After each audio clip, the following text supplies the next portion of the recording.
Welcome back, conspiracy theorists. We are going to review graphing trig today.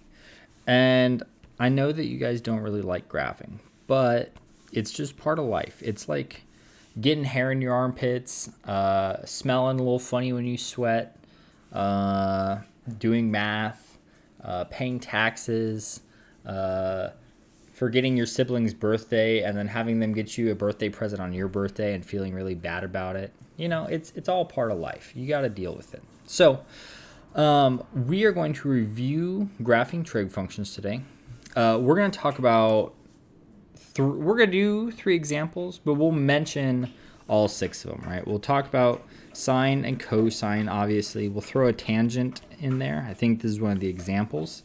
And then, of course, we're going to listen to my dog slurp her water. But of course, we'll do the reciprocals. We might even listen to some Honda Civics racing by. But, you know, it's just all part of the experience when you're here. So, all right, let's go talk about the basics first. Okay. Here is the general layout of any trig equation with the transformations. This xxx is not trying to say that you guys are... What's the thing that kids are saying nowadays? Straight edge. It's not the 3 things you abstain from. This is just a placeholder. This could be sine, it could be cosine, it could be secant. It's just saying there's a trig function here. We're not going to worry about what the trig function is. That's not the important part here. What's important is everything around it. So let's go over specifically what these 4 variables do to our graph, and then we'll talk about some equations and a couple exceptions to those equations. So A, of course, is our stretching factor. That's not how you spell stretch. There you go. TCH, there you go. A will stretch or shrink our graph. So if it's like a 3, it's going to make our graph stretch 3 times as tall or far down. Likewise, like every other A in every other function you've seen ever, if A is negative, then this will also flip the graph upside down. So it's in charge of 2 things. It adjusts the height, meaning like if our graph looks like this or if it looks like this, and then it can flip it upside down. We'll come back to B. H is going to be our horizontal shift. But as you can see down here, it does not just straight up tell you the horizontal shift. The B is going to mess it up a little bit. So this is what controls whether or not you have a horizontal shift. The sign controls what direction it goes. Remember, it's reversed. If you see something like x minus 3, that means you're going right 3, not left 3, even though the left side of the x-axis is negative. So H is reversed just like it's always been. K is going to be your vertical shift. And there's nothing weird there. It's just going to shift it up and down however much it says. It's not going to have a weird formula we need to take into account. It's not going to reverse signs on us. It just goes up and down. B will affect our period, and because it is kind of in charge of horizontal stretches, same way A is in charge of vertical stretches, it can stretch our shift as well. So B will make our graph either narrower or wider. And it actually does the opposite, just like H goes the opposite direction. So if B is 2, instead of making it 2 times wider, it actually narrows it by a factor of 2. It'll actually cut it in half, right? So anything inside these parentheses, you can think about being reversed. All right, let's talk about these 2 equations down here. P is for the period of our graph. This specific one is only for sine, cosine, secant, and cosecant.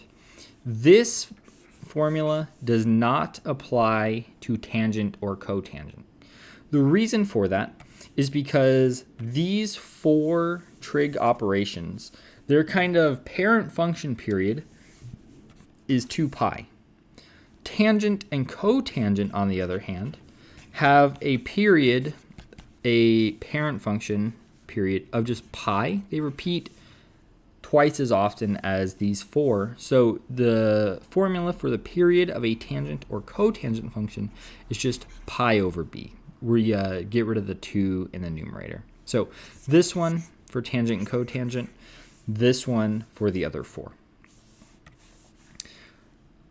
HS is our horizontal shift.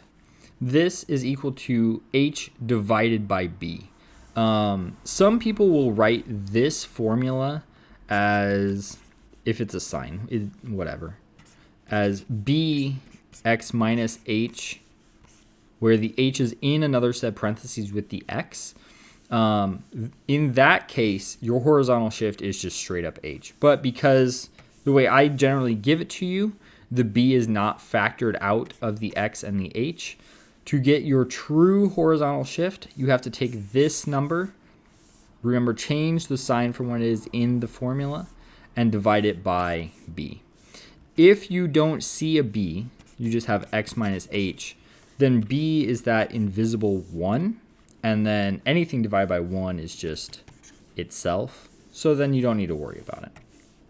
Okay, so that's what everything does. Let's go talk about just some basic shapes really quickly, and then we will do some examples. All right, so we want to talk about our parent functions. I'm only going to go over sine, cosine, and tangent here. I'm not going to go over the reciprocal trig functions, but we'll see an example a little bit later. All right, so let's start with, we'll say this is 2 pi, 1, 2, hold on, 1, 2, 3, 4, 5, 6. This is pi. This will be pi over 2. And this one, 1, 2, 3, this will be 3 pi over 2. There we go. All right, so we'll just put some basic rough guidelines in there. We don't really need the whole shebang. Okay, so for sine and cosine, these two are very, very similar to each other. We're going to go by a half and then 1, negative a half, negative 1, just to really draw this thing out. So we'll start with sine. I'll do that one in blue, then I'll switch to a different color for cosine. Sine, if we look at our unit circle, sine is talking about the y piece of the ordered pair at any point on the unit circle. So if our angle is 0 and we're just looking straight across, the ordered pair here is 1, 0. So sine starts at 0. It'll start at the origin. Once we get up here to 2 pi, or pardon me, pi over 2, we're at 0, 1. So when we're at 90 degrees, or pi over 2, y is 1. So we're going to go all the way up to 1. When we get to pi, sine comes back down to 0. So we go back to 0. At 3 pi over 2, or 270 degrees, we're at negative 1. And then at 2 pi, we come back to where we started, back to 0. If we had these labeled out, pi over 6, pi over 3, and so on, the pattern would go 1/2 radical 2 over 2, which is, I think, about 0.8 something. 1 radical 2 over 2, a half, and then you get this nice smooth sine.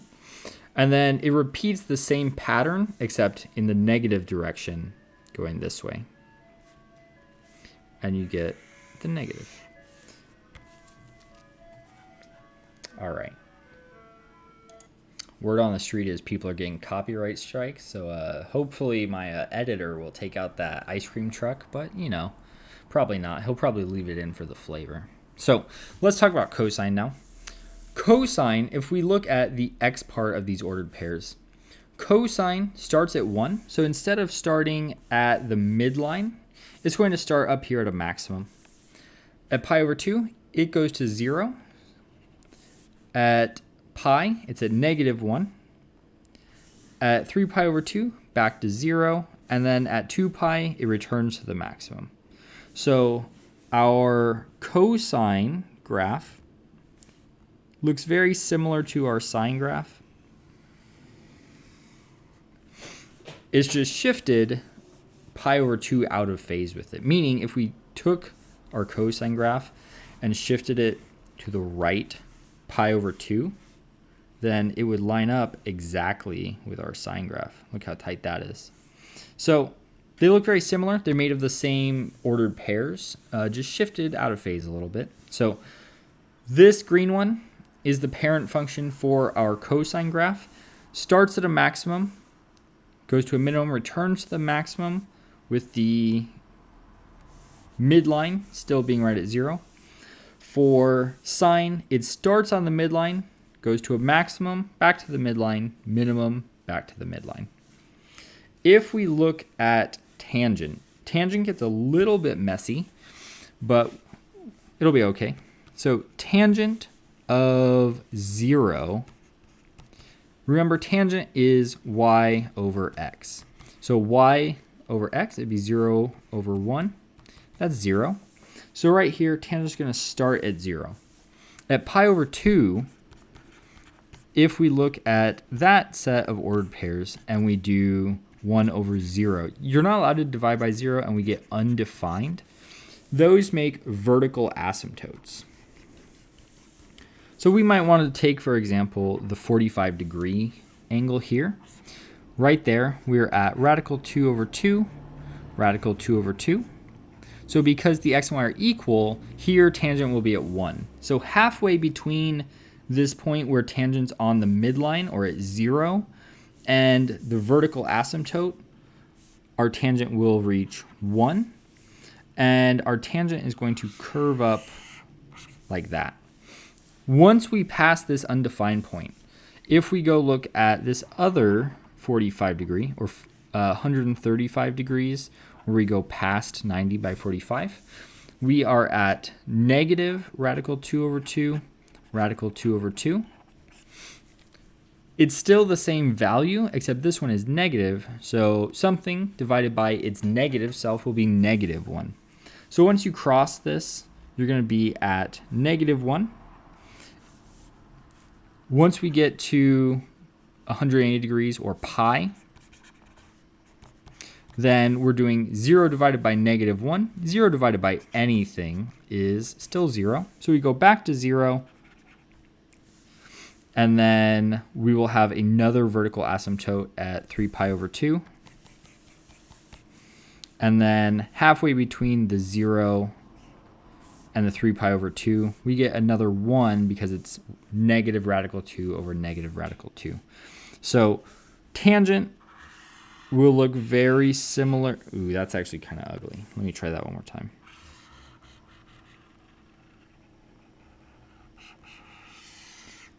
It looks very similar to an x cubed graph, except it has these vertical asymptotes and it repeats this width right here from that asymptote to that asymptote. That is pi, not 2 pi. Sine and cosine both repeat every 2 pi.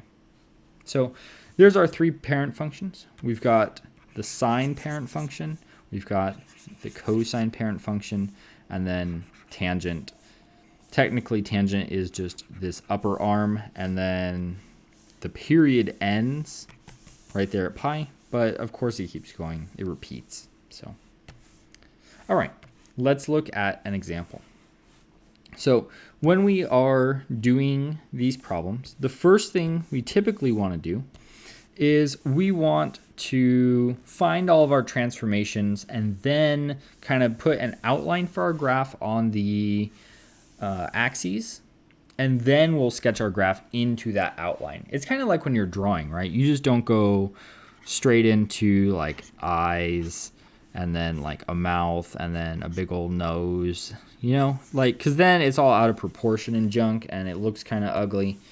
You want to draw a circle, mask it off, you know, make sure you get all the proportions in the right spot, and then it'll look a lot nicer when you're done. But same idea. So let's start with our A value. we have a 2 here, so that means our amplitude is going to be 2. That means we're going to go up 2 and down 2 from the midline. Because this is negative, instead of our sine graph looking like this, we're going to take that and we're going to flip it up and down so that it goes to the minimum before the maximum. We're going to skip over the middle for a second. This +1, this is telling us our midline. Our midline is going to be at y equals +1. So we could go ahead and sketch that on our graph right now. Let's grab a line tool so that it looks nice and neat. Let's go ahead, put it in blue, make it a little skinny, a little dashed, and we'll put our midline. There we go. We can also put our minimum and maximum lines. So our amplitude is 2, so we're going to go up 2 and down 2 from this midline. So go 1, 2, put a line, 1, 2, put another line, and our entire graph is going to fit in this kind of guide. All right, now we can tackle this ugly stuff in the middle. So our horizontal shift is equal to h divided by b. In this case, h is positive pi over 2, because remember we have to switch this sign. So we're going to have pi over 2 divided by b is 2. So that's going to be pi over 4. So that means we're going to take our graph and go right pi over 4. On this graph, that's going to be 1.5 tick marks. So I'm going to think about starting my graph right here. I'll probably put go to where the points would be and then just scoot them over 1.5. Okay. We also need to consider our period. Our period for a sine graph is 2 pi divided by b. So 2 pi divided by our b value of 2 is going to give us just pi. So our entire graph is going to fit in a space this wide instead of this wide. All right, it's going to take it and it's going to shrink it by about 1/2. Okay. So let's go ahead and start graphing our sine graph. So let's do, how about green looks nice. All right, so we know sine starts on the midline. So I'm going to go put our starting point on the midline right there. And it has to end on the midline as well. So I'm going to go pi over from where I started and put my end point. Pi is 1, 2, 3, 4, 5, 6 tick marks. So I'm going to go 1, 2, 3, 4, 5, 6. Put my endpoint. Likewise, you could just go to pi and then go over your 1.5 horizontal shift. And that might need to be a little bit more there. In the very center of that graph, we have another midline. So half of pi would be pi over 2. So we're going to go over 3 spaces from where we start. 1, 2, 3. There's our midline. In the middle, from this 0 to this 0, we have our minimum. So half of these 3 would be 1.5. So we'll go 1/2, 1, minimum. Likewise, we have a maximum there. So we're going to go 1/2, 1, maximum. And then we can go ahead and put in our sine graph. It helps if you have a steady hand, but you know how it is. You get old, you get a little shaky. It's whatever. Just do your best. You're probably not even going to graph them. Yours is probably multiple guess. Let me try that one more time. I'm not happy with either of those. Wow, so much better. You see what happens with a little practice and diligence? So this is our sine graph. We could now reproduce this infinitely because we figured out all the spacing and all the mins and maxes. So we could go 1, 2, 3, go 1/2, 1, minimum, 1/2, 1, maximum, 1.5, and reproduce some more. You could go the other direction as well, but c'est la vie. All right, so there's our first sine example. I recommend you do all this legwork first. It makes drawing the graph so much easier.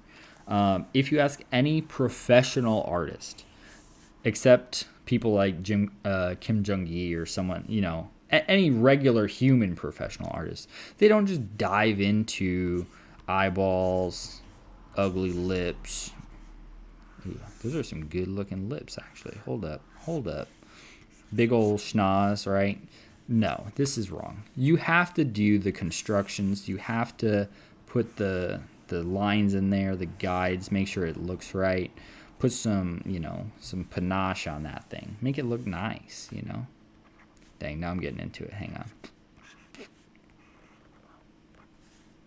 Anyways, I digress. All right, next example. So we are going to graph this beautiful tangent function. I didn't throw quite as many transformations on this because tangent can get a little bit overwhelming. But let's go ahead and sketch out our construction lines, our guidelines, get all the important jazz in there, and then we'll throw the tangent on there. So tangent, just to get the rough idea, we know that it starts at 0, 0, curves up, has vertical asymptote, does one of these, vertical asymptote, and so on.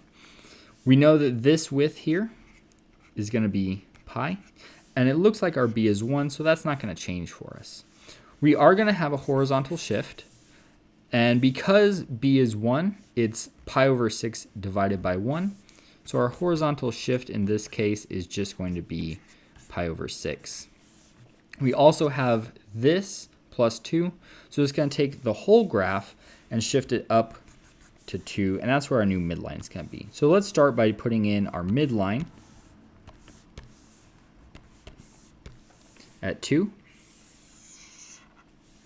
and then we'll use this to reconstruct everything else. So let's get some purple action, make it a little thicker. All right, so normally we start here, but we're shifting everything left pi over 6. So start there, left pi over 6. Normally, our vertical asymptote is at pi over 2.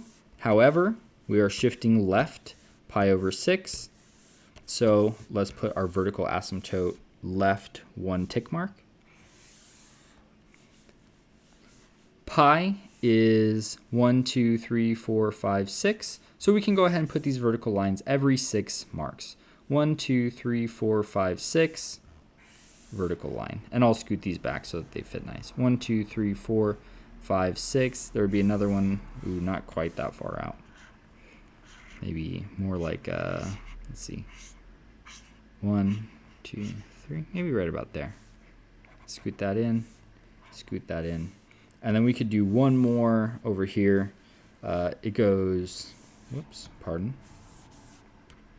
It goes 1, 2, 3. So we can go left 1, 2, 3. All right. So in the middles of these, every 3, we're going to be on the midline. So we can go 1, 2, 3, midline, 1, 2, 3, midline. And then we know halfway in between these midline points and our asymptotes, we're either at 1 or -1 from the midline. And that just corresponds to, oops, I deleted them. But it corresponds to the 45-degree angles. So we can go over to the 45-degree, halfway between. This is 3, so we need to go 1.5. Go up 1. Go left 1.5. Go down 1. And that'll be our guide for our tangent. Go left 1.5, down 1. Go right 1.5, go up 1. Those will be our guides for tangent. And we can do it one more time. Left 1.5, down. Right 1.5, go up 1. And it's not quite that linear in the middle. It should maybe curve a little bit more, but I'm not a perfect artist. If we wanted exact values, we could, of course, just plug in these numbers to this formula use our calculator and it would spit out exact values for us, but we're not trying to work that hard. All right, one more example, a reciprocal trig function, and then we're going to call it a day. I really hammed it up on this one. We've got a weird b value, we've got an a value, we've got a horizontal shift, a vertical shift, the whole shebang. Just to keep things spicy for you, I wouldn't want you to get bored in your second to last week of school. So first of all, we have an amplitude of 3. That's a little misleading for a reciprocal trig function, and we'll see why in a second.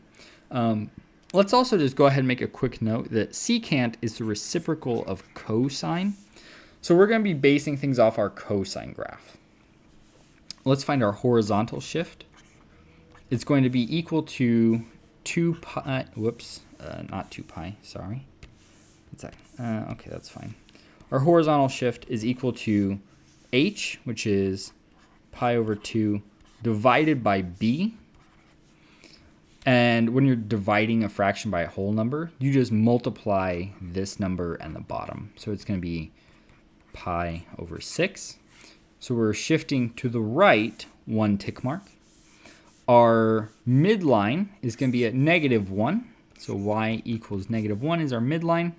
And our period is going to be equal to 2 pi divided by b, which is 3. And that doesn't simplify, it just stays like that.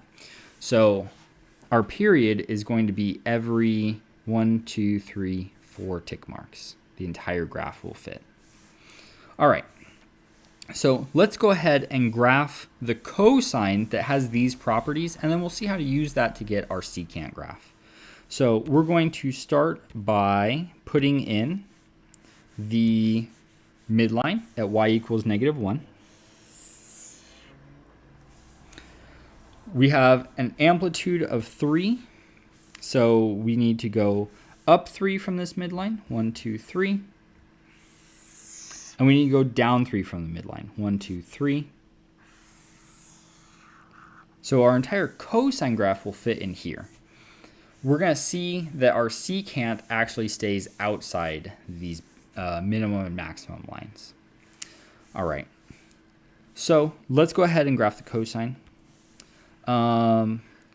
Cosine starts at a maximum value. We're not reflecting, so it still starts at max, but we need to remember to shift to the right pi over 6. So it would start here, go right pi over 6. Then our full period is 2 pi over 3. That's 4 tick marks. So we're going to go to the right 4 and then put our returning to the maximum, because remember, cosine looks like that. It starts at a max and ends at a max. Halfway between the beginning and the end will be our minimum. So if this is 1, 2, 3, 4, it'd be 2 over, and that'll be the middle. So now we need to go to the minimum.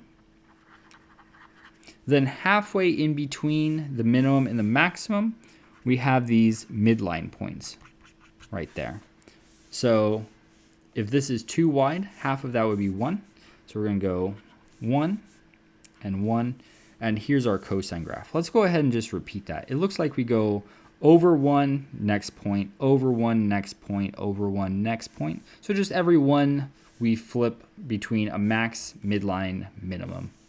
So we'll go over, midline, over, minimum, back to the midline, maximum, back to the midline, minimum, back to the midline, maximum. Okay, so here's our cosine graph.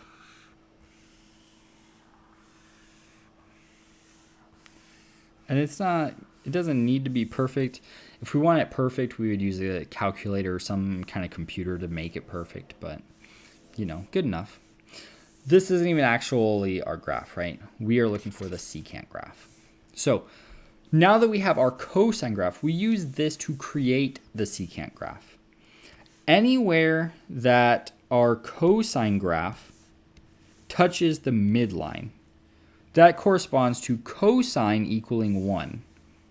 Or, cosine equaling 0. So, for example, at cosine of pi over 2, that equals 0.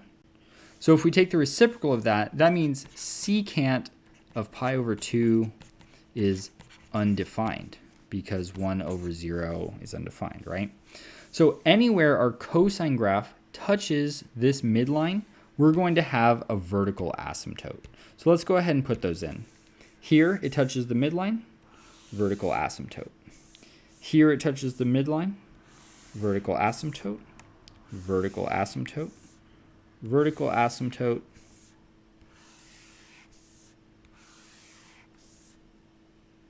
and, all right, and then we go fix them so that they line up a little bit better where we intended. There we go. Now it looks great. Okay. So now the rule for the secant is basically it's just it's your cosine but reflected across this maximum or minimum line. So what our cosine graph is going to look like, let's get a nice bold color. Let's get orange. It's going to touch right here, and instead of curving down like this, it's going to be the reciprocal. So it's going to curve like this. It's going to look like parabolas that just tangentially touch right there at one spot. Likewise down here, it's going to curve, just give it a little smooch, a little, right on the edge, and then turn around. So these orange ones, these are the true secant graph that we've been looking for the whole time. The real secant graph we were looking for was the friends we made along the way. And there you go. There's your last example. Cosecant is very, very similar to secant. You just pretend it's a sine instead of a cosine. Cotangent, little tricky, but basically you make a tangent graph. Anywhere you have the midline, that's where your vertical asymptotes go, and then it gets flipped over like that. So, all right. I hope this was instructive. I apologize that there's no beautiful mural waiting for you at the end. Sorry. Go